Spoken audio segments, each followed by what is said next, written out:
واستعينوا بالصبر والصلاة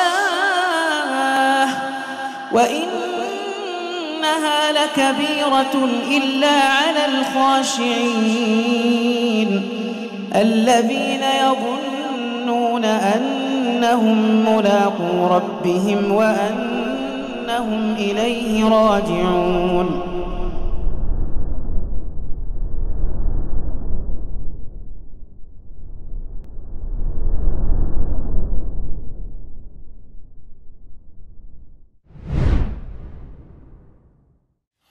Bismillahirrahmanirrahim. Alhamdulillahirabbil alamin wassalatu wassalamu ala sayyidil mursalin wa ala alihi wa sahbihi ajma'in. Allahumma 'allimna ma jahilna wanfa'na bima 'allamtana innaka antal alimul hakim. Allahumma inna nas'aluka 'ilman nafi'a wa rizqan thayyiban wa 'amalan mutaqabbala. Kita lanjutkan kajian kitab Ambillah Aqidahmu atau Khudh Aqidatak. Pertanyaan kelima ya di halaman 24. Apakah berdoa itu termasuk suatu bentuk ibadah? Ya. Jawabannya, apakah berdoa itu termasuk ibadah? Maka jawabannya adalah iya. Doa adalah suatu bentuk ibadah. Allah Subhanahu wa taala berfirman, "Wa qala rabbukum ud'uni astajib lakum innal ladzina yastakbiruna 'an ibadati sayadkhuluna jahannama dakhirin." Dan Rabbmu berfirman, "Ud'uni." Berdoalah kepadaku, niscaya akan aku perkenankan untukmu. Innal ladzina yastakbiruna an ibadati, sesungguhnya orang-orang yang yastakbirun, yang menyombongkan diri an ibadati, dari beribadah kepadaku. Nah, di sini Allah mutlakkan ibadah. Padahal ayat ini dalam konteks ud'u, doa. Berarti di sini ibadah dibawa ke konteksnya, yaitu doa. Dan ini menunjukkan bahwasanya doa itu merupakan ibadah. Dan bahwasanya ada orang-orang yang sombong dari berdoa, yaitu mereka tidak mau berdoa. Ada enggak orang muslim yang sombong berdoa? Ada.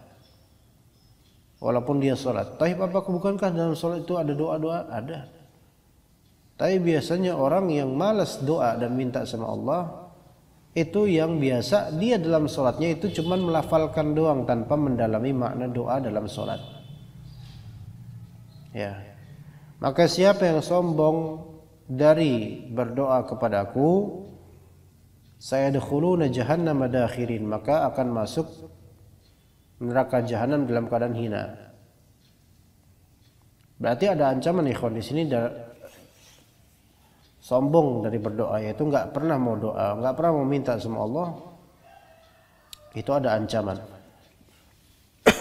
Inilah Allah yang disebut Al-Karim, yang maha mulia dengan segala pemberiannya, yang akan senang ketika hamba taubat dan memohon kepadanya, dan akan murka ketika hamba lalai akannya. Dan itulah perbedaan Khaliq dengan makhluk yang sangat signifikan, bahwasanya Al-Khaliq yaitu Allah Subhanahu wa taala, semakin kita meminta-minta kepadanya, semakin terpujilah kita, semakin tinggi derajat kita, dan semakin dia yaitu Allah ridho pada kita. Adapun manusia atau makhluk, semakin kita meminta-minta padanya, semakin terhinakanlah kita, semakin murka pula orang yang kita minta. Iya. Hatta walaupun memang ada hak misalnya yang perlu ditunaikan. Istri misalnya minta terus sama suami, tiap hari minta uang belanjaan. Suami juga stres dengan itu. Ini menunjukkan karena manusia ini muftakir. Manusia itu membutuhkan semuanya, membutuhkan Allah Ta'ala. Sementara Allah Ta'ala ghani, maha kaya, tidak membutuhkan sesuatu pun dari makhluknya. Maka makhluk yang sangat miskin dan fakir ini sangat perlu untuk berdoa, minta kepada Allah. Dan doa termasuk ibadah. Bahkan Nabi SAW bersabda, ad-du'a'u mukhul ibadah. Doa adalah, di sini salah. Doa mukhul ibadah itu hadis yang dhaif. Ad-du'a'u huwal ibadah. Doa itu adalah ibadah. Doa itu adalah ibadah. Jadi dimutlakkan di sini doa adalah ibadah. Bahkan seluruh ibadah mengandung doa. Seluruh ibadah mengandung doa karena di antara rukun ibadah adalah mahabbah, khauf dan raja. Cinta pada Allah dalam ibadah tersebut, rasa takut, khawatir pada Allah Ta'ala dan rasa harap pada Allah. Dan rasa takut dan khawatir mengandung di dalamnya ada unsur minta sama Allah supaya amalannya dikabulkan dan terhindar dari azab dengan amalan ini. Maka di dalamnya terkandung unsur apa? Doa. Antum sedekah, lisan memang enggak berdoa, tapi hati minta sama Allah supaya amalan sedekah ini diterima oleh Allah Subhanahu wa taala. Itu sudah mengandung doa.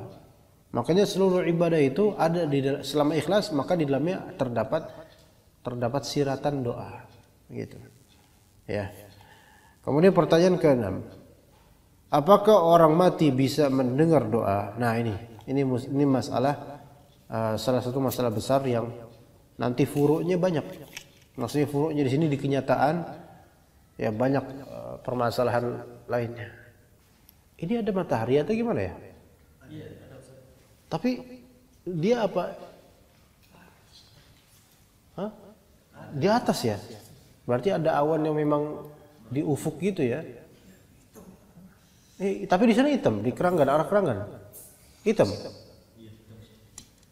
Bukan karena ada sultan itu enggak?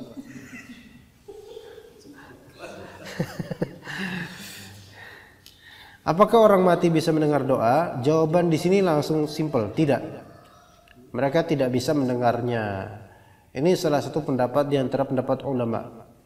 Tapi Anda nanti sepertinya akan memberikan rincian ya, sesuai dengan fatwa. Karena antum baik ketika mengatakan ini kepada orang awam. Maksudnya antum tutup aja udah. Tidak. Mereka tidak bisa mendengar. Mendengar maksudnya orang yang berbicara di alam dunia, kelas di alam mereka sendiri. Dan ini sahih, Allah Ta'ala berfirman, innaka la tusmi'ul mauta. Sesungguhnya kalian tidak dapat menjadikan orang-orang yang mati mendengar. Ya kan? Innaka la tusmi'ul mauta. Kamu enggak bisa membuat orang-orang mati itu bisa mendengar. Dan firman Allah, wa ma anta bimusmi'in man fil qubur. Dan kalian sekali-kali tiada sanggup menjadikan orang yang di dalam kubur dapat mendengar. Ya. An-Naml 80 dan Fatir 22. Ini sebenarnya ayat ini sudah jelas gitu loh. Ya. Hanya saja para ulama, bukan berarti para ulama ingin menyimpang, tapi karena ada banyak sekali permasalahan yang berkaitan dengan ini dan permasalahan itu beragam, jawabannya pun beragam, maka kalau memang pertanyaan ini membutuhkan jawaban lebih lanjut, maka jawabannya adalah jawaban fihi tafsil. Dalam jawaban ini ada tafsil, ada rincian. Ya. Ana bacakan fatwa dari Syekh bin Baz aja. Ketika beliau ditanya, hal ya'riful mautu akhbarana? Apakah orang yang sudah hal ya'riful mayyitu akhbarana?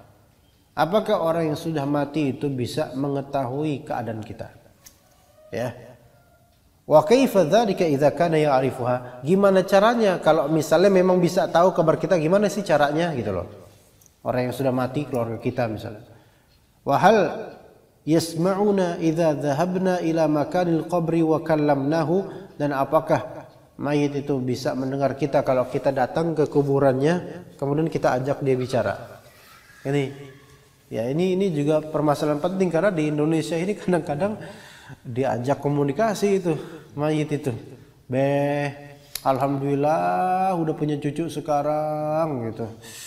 Dulu waktu babeh masih hidup belum punya cucu, sekarang udah ada cucu. Ini cucunya ada dulu. Mana coba lihat kata mayitnya.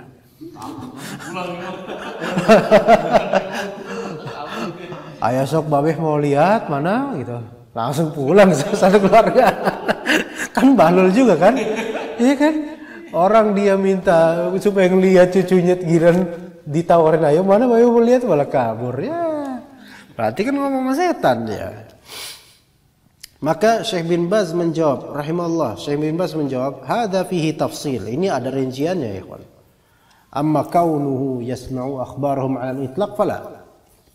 Kalau maksudnya adalah mayit itu mendengar kabar orang-orang hidup secara mutlak gitu, maksudnya mendengar gitu semua, maka enggak.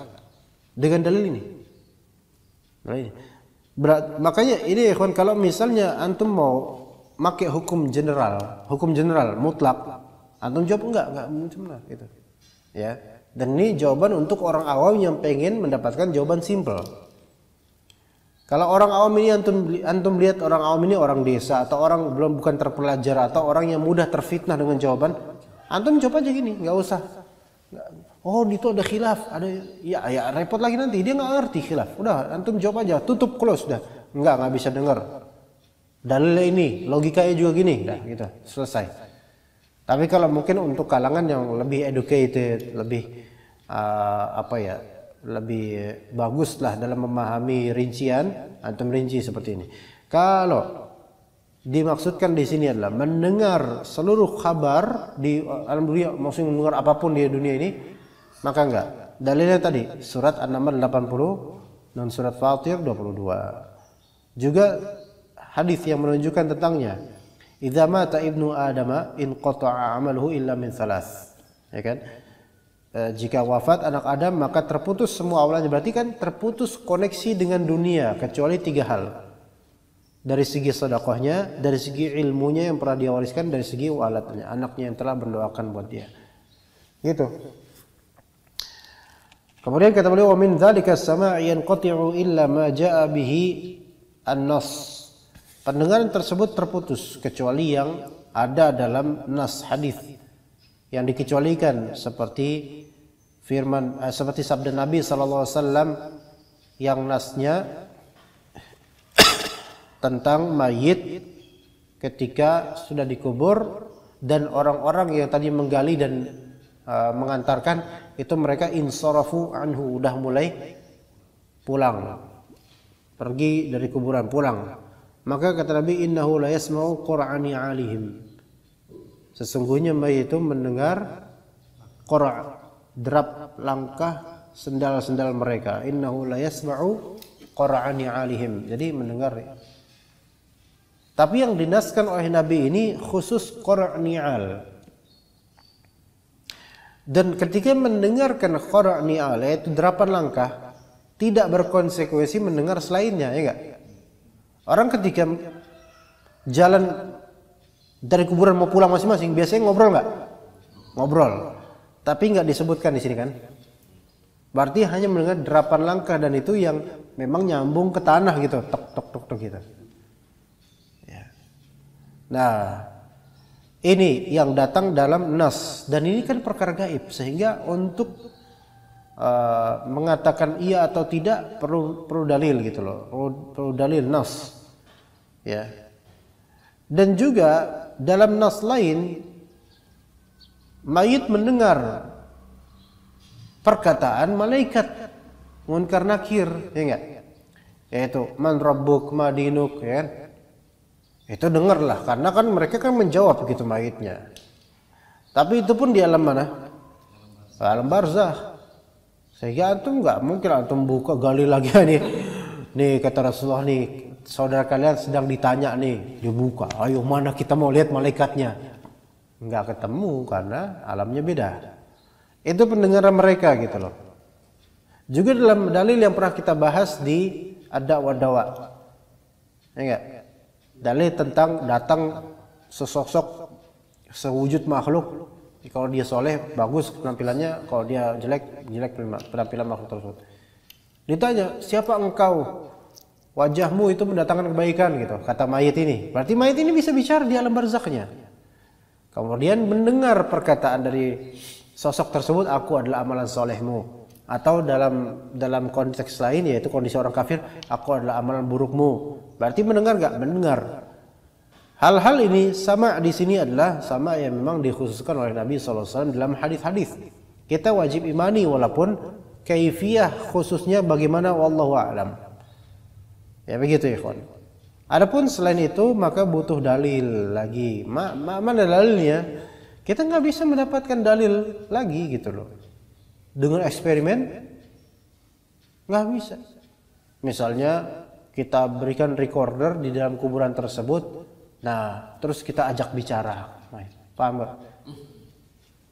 Jadi malam-malam datengin kuburan yang masih hot, kuburan masih hot lagi, masih hot, masih basah, ya maksudnya baru nih, baru tadi digali, baru tadi dikubur, malamnya datengin, gali lagi sedikit, taruh recorder di dalam blok, masukin lagi, terus kita di atas kuburan nanya, gimana rasanya di dalam, gitu.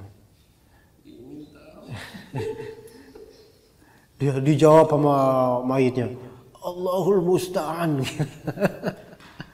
Ya, misalnya nggak kedengeran di atas kuburan, kalau dibongkar lagi, diambil lagi recordernya, kemudian didengerin rekamannya, ada suara nggak, kedengeran nggak?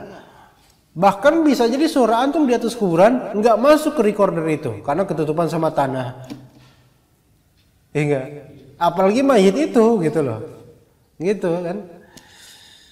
Ya, adapun kemudian dalam masalah bagaimana kalau misalnya kita salam kepada ahli kubur, maka kata Syekh Ibn Baz fihi khilafun bainal ulama. Ini terjadi khilaf di antara ulama.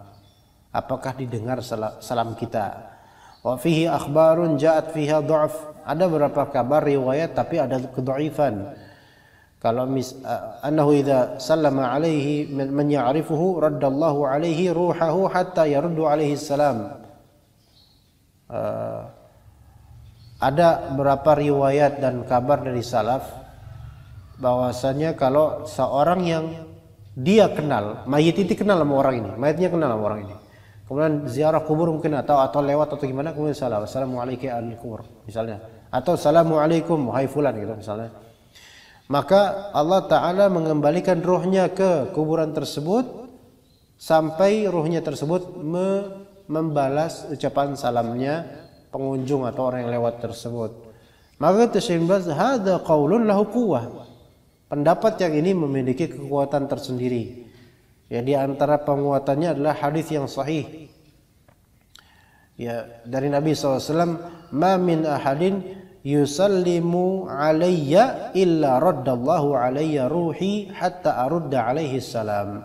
Tidaklah ada seseorang salam terhadapku kecuali, maksudnya salam di kuburan, ya, maksudnya dekat kuburan Nabi, karena kuburan Nabi sekarang ya jauh juga dari tempat kita lewat itu, kecuali Allah Ta'ala akan mengembalikan ruhku sampai aku membalas salamnya dia. Ini, dan ini hadis sahih, kita wajib imani. Kaifiyahnya Allah yang lebih tahu ya, karena kalau antum gambarkan kaifiyahnya, dan ini bukan tentang sifat Allah, ini tentang bagaimana beliau menjawab salam orang yang menyalami beliau ketika di dekat kuburan beliau. Kalau pakai gambaran logika duniawi kita, setiap ada orang yang salam, maka Allah akan mengembalikan ruhnya ke kuburannya, kuburan Nabi SAW. Nah sekarang yang salam di kuburan Nabi berapa banyak? Enggak berhenti, gitu ya. Kalau kita pikirin, lah Nabi bolak-balik mulu dong, gitu kan, capek dong ya antum nggak usah pikirin, udah kelas. Udah, itulah makanya kaifiyah tentang yang gaib itu nggak usah kita gimana kan, udahlah. Kalau nggak disebutkan gimana capeknya dan tata caranya, udah biarin gitu. Ini yang gaib lah, yang tentang Rasulullah, apalagi tentang Allah Ta'ala ya kan, tentang asma wa sifat Allah. Ya, tapi ya khalas, oke, itu diantara dalilnya. Dan ini apakah di sini? Apakah ini khusus untuk Nabi saja atau bisa dikiaskan dengan selainnya dari kalangan kaum muslimin? Itu di masalah khilafiyahnya. Ya. Kalau antum mau pastinya, jajalnya mati dulu. Sok. Mati ya dulu. Iya. Iya. Nanti baru kita tahulah hakikatnya gimana. Ya. Yang penting imani aja ini, ya gitu kan.